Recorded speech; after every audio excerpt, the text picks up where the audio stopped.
if you're single, please, I beg you on my knees, don't marry a fool. Don't marry a guy because he has money, he's handsome, he's tall, he's this. Haven't you seen tall men become short as they get fat? I'm not joking. Haven't you seen the coolest guy before? He had a lot of hair. Soon enough, he's what? He's bald. You feed him well enough, his tummy goes out. So that tells you it's not about the physical man. It's about the content of the man, the character and the strength of that man, the fear of God in that man, his ability to help you be what God has called you to be, his ability to hear God and yield to God in nurturing you to be the best of yourself. And sometimes what you see now is not what the future holds. So some guys look like they're rich now.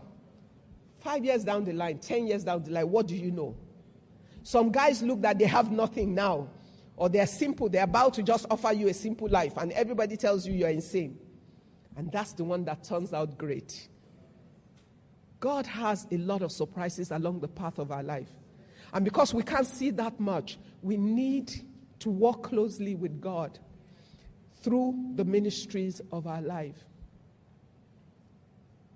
What has God called you to be?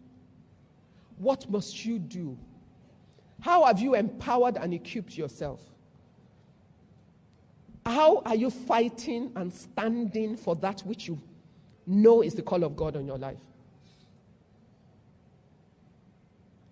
I didn't know too much, even as a young Muslim girl.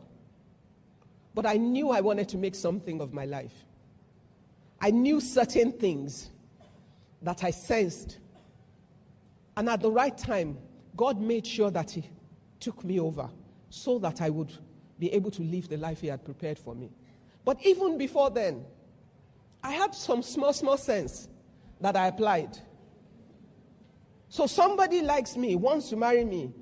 He's a soldier. I don't want to be no soldier's wife. Not because there's anything wrong with him, but I wanted to have a life. I wanted a family that would be together, and I wanted to have a full career. And as far as I understood it then, they're always moving from one place to the other. Then, at another stage, there was a diplomatic guy, and I thought, I'm no diplomat's wife. Why? Most times, the wives of the diplomats don't work. They follow their husbands to the different stations.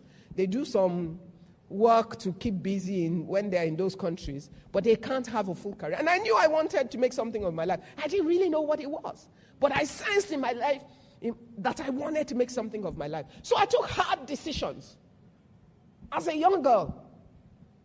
I said, no, I'm not doing that. Then somebody had a fancy idea that since I was a Muslim girl and there was somebody who loved me and had plenty of money and everything, I would make somebody's second wife. And I thought, me. I'm nobody's second wife. Somewhere, there's my own husband. And everybody told me, you're too smart and ambitious as a young woman. Most young men can't cope with you. You're going to end up marrying an older person. I said, I don't care. If that's the older person that is called to me, as long as he has the capacity to help me to be me. But God in His wisdom, as I stood, I met the Lord. As I met the Lord, I met my husband months before I met the Lord. Same year. I met my husband in January. I became a Christian months to my wedding. It's true. And in that year, by the end of that year, I gave my life. I got married. What I'm saying is this. It looks like, let me just marry this guy.